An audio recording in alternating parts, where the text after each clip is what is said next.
This is Hollywood Update on Central Spotlight. I'm your host, Caroline Powers. And I'm Sarah Roebuck. And we have the latest news for you. America's favorite comedians, actors, and artists gathered at Rockefeller Center for a Sunday night to remember. This week marks the 40th anniversary of Saturday Night Live, and everyone was there to celebrate. Past and present cast members walked the red carpet, and some of the show's favorite hosts shared hilarious monologues. Bradley Cooper and Betty White locked lips, and musical icons like Paul Simon and Paul McCartney shared their musical talents. Lorne Michaels, the man behind it all, closed out the 3.5-hour special, and they paid a tribute to those they have lost over the years. Congrats, Saturday Night Live. 50 Shades of Grey dominated the box office this past weekend. In second place came Kingsman's Secret Service, and in third place came SpongeBob Sponge Out of Water. Get ready, the Kardashians are coming back. The season 10 premiere is scheduled for March 15th. This season is packed with lots of drama between Kourtney and Scott Disick. Kendall Jenner will be ditching the books and hitting the runway, and we'll get a look at what life is like with Kris and Bruce after their divorce. Can't wait to see what embarrassing moments the Kardashians bring to our television screens next. 50 Shades of Grey broke records this weekend as being the highest grossing film in Valentine's Day weekend history, along with being the 5th highest R-rated film ever. Those weren't the only records 50 Shades of Grey broke. It's also the second highest February debut ever, right behind Passion of the Christ in 2004. Pirates of the Caribbean 5, Dead Man Tells No Tale, started filming this week in Australia. The film is set to come out July 7, 2017. Bobbi Kristina Brown remains in the hospital on life support and unconscious after she was found unresponsive in her bathtub on January 31st.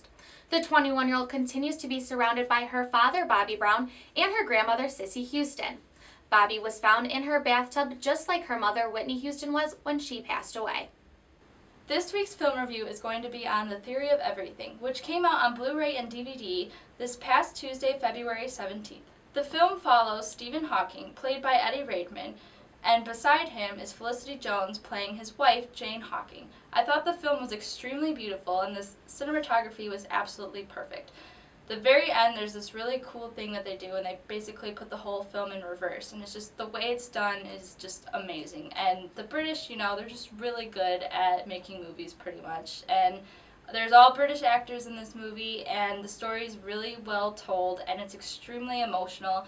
It'll make you laugh, it'll make you cry, it's got a little bit of everything, and although it is kind of a sad movie, it ends up happy. Like, they gave Stephen Hawking 2 years to live, and that was long ago, and Stephen Hawking is still working on his theory of everything today, and the film is based off of Jane Hawking's book, The Theory of Everything, which follows their life and everything they've done, and even though they're divorced today, they still love each other, and it's a really great story about one of the greatest scientists that ever lived, and I highly recommend you see it.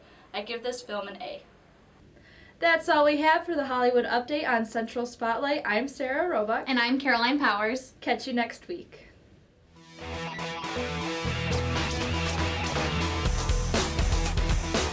Hello, Internet, and welcome to this week's episode of The Nerd Report. I'm your host, Lindsay Schwalm. And I'm your other host, Dustin Drew. And this has been a huge week for us nerds/gamers out there, especially when it comes to the Legend of Zelda fan base. We know that February 13th, this last week, Majora's Mask 3D came out for the 3DS. Unfortunately, I have not played it yet. Pretty jealous for the people that have and are cluttering up my news feed with news about it. If you guys have played it at all, definitely let us know. We'd like to get some reviews, some viewer opinions and stuff like that out there. And you can do that now because we have a Twitter. We are 2nerds1couch, the number 2 and the number 1 on Twitter. Please definitely feel free to tweet us your opinions, anything like that, especially this week about Majora's Mask, anything Zelda. We would love to hear from you.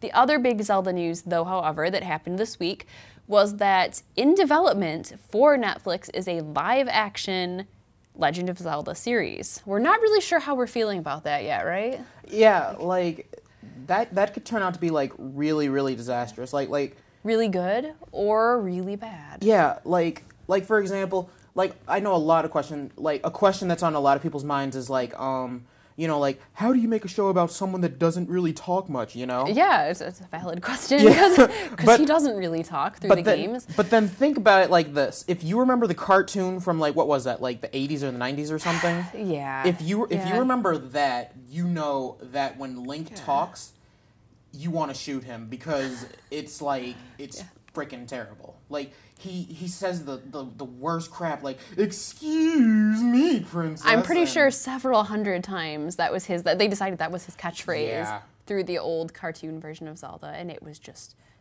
bad. It was seriously. There's also the old CDI game, the Zelda game, with just the worst animation ever. Worst animation, the worst dialogue, the worst voice acting, everything you possibly imagine. It was bad. So when Link talks, it's not good. But then think of it like this. Like, you remember Samurai Jack, right? Yeah. All right, like, Samurai Jack, that was amazing. That show was, like, perfect. That show was really, really good. Yeah. And the thing about it was, the main protagonist didn't talk much. I mean, he spoke, of course, but, like, it was only, like, a rare thing. And the show was good, but I think the reason for that was, like, because they depended on, like, the environment around him to, like, speak more than he does. And so it could be done. I mean, I think it could be done in that same way if they did it. I think they just have to be really careful. There's so many hardcore... I mean, Zelda has a huge, huge fan base, so I think if they're careful about it, I think they maybe could pull it off. So definitely you guys, let us know what you think about that. We do have a Twitter now. We are 2 nerds, 1 couch.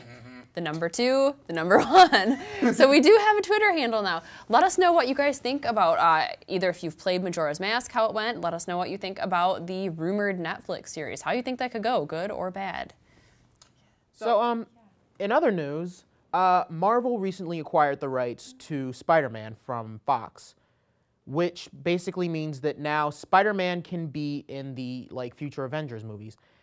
And, like, that's huge news, like, in the comic world, because people have been trying to see Spider-Man in the Avengers since the beginning. Like, people like legitimately got mad that Spider-Man wasn't in it. And, like, actually another thing that happened, Andrew Garfield apparently has been cut from being Spider-Man, meaning that now we need someone else to be Spider-Man. And, like, it's just, like, I don't know, who do you want to see, like, as Spider-Man?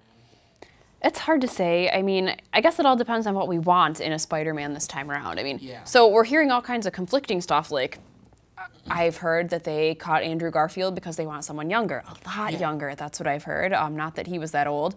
I've heard that there's bad blood between Andrew Garfield and, you know, the movie makers and the studio. It's really hard to say. I mean, we could always go back to good old Tobey Maguire because, you know, he's just the ugliest crier, and I miss that. There's also other rumors, right, that it may not be a white Spider-Man, like we've seen over and over and over again. Yeah, like a lot of people really, really want to see like an African-American Spider-Man played by Donald Glover, who's the black guy from Community, and like. Actually, that would actually be like really, really cool because like for sure. There's a character in the comics, Miles Morales, who is the Black Spider-Man, and actually the way he was like created was Donald Glover actually talked about it. He said that one day they were talking about the new Spider-Man, the Amazing Spider-Man, when that came out, and they were just like, yeah, Donald Glover should play Spider-Man. He's nerdy, and so like he was just like, oh yeah, that sounds cool. And so people started randomly putting hashtag Donald for Spider-Man, and like when the creators of Spider-Man saw that in the Ultimate Universe, they ended up creating Miles Morales in honor of Donald Glover. So like people kind of want to see, you know, like a black Spider-Man and would like to see Donald Glover be Spider-Man.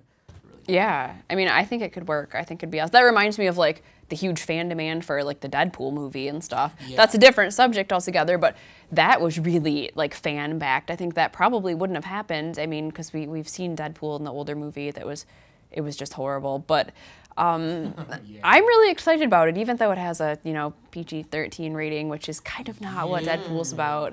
But yeah, it's kind of similar to that. There's just such a fan demand for some of these characters and some of these things, and we're actually seeing them happen. So that's actually really cool. It's kind of interesting to be living in the age of the internet. So like, go ahead and, let us know what you guys think in the comment section, and, just let us know your thoughts or tweet us, because we have a Twitter page now. We do have a Twitter page. And we want to keep reminding you, so please remember that. Let us know. We will put your comments on the air next time. You know, we want your ideas. We want to hear what you guys are thinking too. So we'll definitely make sure and bring that up. Yep. And speaking of superheroes, we have yet another rumor of another series. We don't know exactly where that's going to be. There's rumors that a Teen Titans inspired series is going to be going to the TNT channel, actually, or that they're in the process of casting it right now too. It's just called Titans. That's all we know. It's going to be dealing with the Teen Titans minus the teen in their early 20s and without Beast Boy and without Cyborg. That's So, are they replacing them with someone or something? All I've heard many different things. I've heard that there's going to be a variety of random superheroes. Batgirl has been spoken of. Batgirl in a wheelchair running the operations in Titan Tower. A superhero so minor that I cannot remember their names for the life of me. I'm not sure. I know there's a cyborg-centric movie coming up, right? Yeah. Also, that's probably the reason that Cyborg isn't going to be in the TNT show.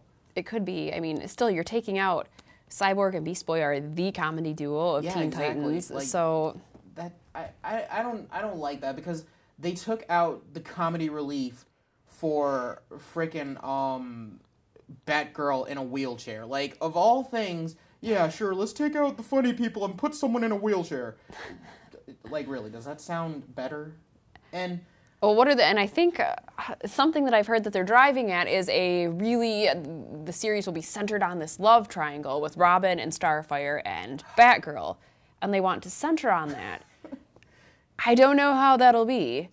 Like, again, you took out the comedy and now you're gonna put in a complicated love triangle. Like, I am all for drama, because the original show, it was filled with drama. Yeah. It had a nice, like, mix of comedy and drama, and there were, like, points where you wanted to cry. Characters each got like their own little story arc, and like they were good, well-developed characters in the show. We are not talking about Teen Titans Go. No. Just to establish, we have separate feelings about that show. We're talking about the Teen Titans that was on Cartoon Network in the early 2000s-ish. It was something like that, yeah. Yeah, Teen Titans Go, if anyone's seen it, there's been entire episodes about burritos and farts and things. Like, for example, there was one episode in particular where Raven didn't like meatballs, so Cyborg shot meatballs into her mouth, in which I think she got a hole in her mouth. Then she started eating all of her teammates, and they had to seal the hole up in her mouth with meatballs, and that was the episode.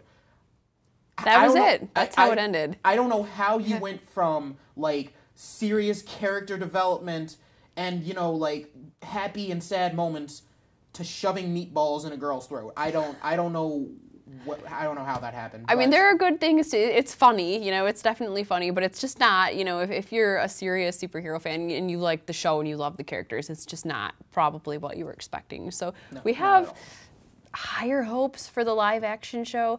We don't have a release date. It's being cast right now, so it should be very soon. But other than that, all we know is that it's on TNT and it's going to be young adult Titans minus the two funniest characters. So yeah, we'll leave it there, I think.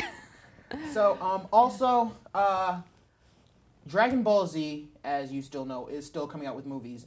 And most recently, they announced a movie known as Dragon Ball Z Revival of F, I believe it's called. I think so. Yeah. Revival of F.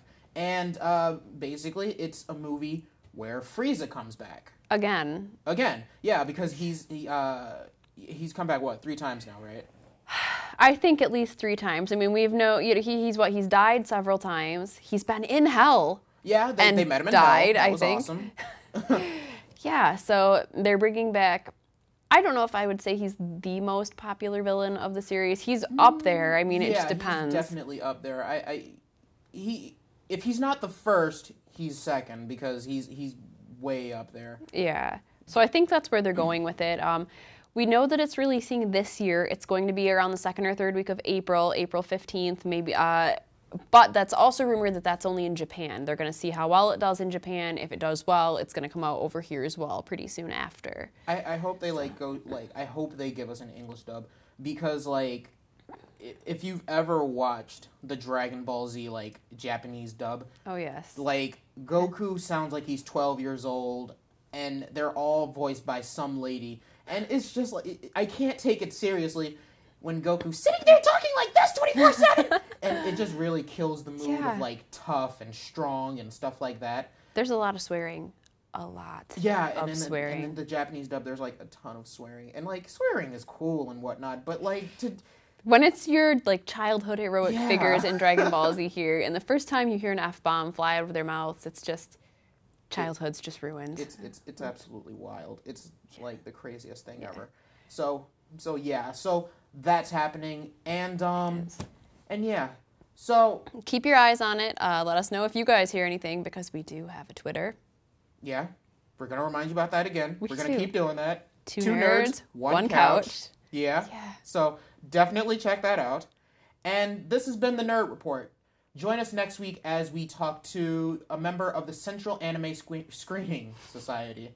So once again, I'm your host, Dustin Drew. And I am your other host, Lindsay Schwalm.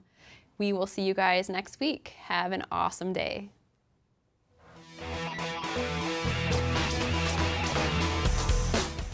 Hey guys, I'm Isis and I have your music minutes for the week. Coming up this weekend, Christ Central Choir will be having a gospel concert at 7 p.m. at Faith Community Church. They encourage you to come on over and get your praise on. This event is to help celebrate Black History Month. The Christ Central Choir concert will take place this Saturday, and that is the 21st. If you want to find out more information about this event, you can contact the Mass Office at 774-3945. And celebrity news, if you remember the song, It's My Party and I'll Cry If I Want To, then you remember the singer Leslie Gore. Sadly, the talented singer died Monday at the age of 68 from lung cancer. Gore was described by her partner as caring, giving, a great feminist, a great woman, and a great humanitarian. In happier news, a tribute to Stevie Wonder was aired on CBS Monday night. The Saginaw, Michigan native's tribute was rumored to be better than the Grammys. Performers Ed Sheeran, Lady Gaga, Pharrell, and the band Perry all paid homage to the singer-songwriter. Wonder is set to launch the second leg of his Songs of Keys and Life tour on March 17th. So I guess if you're a Stevie fan, you can start looking out for tickets. That's all I have for you on this week for Music Minutes. I'm Isis.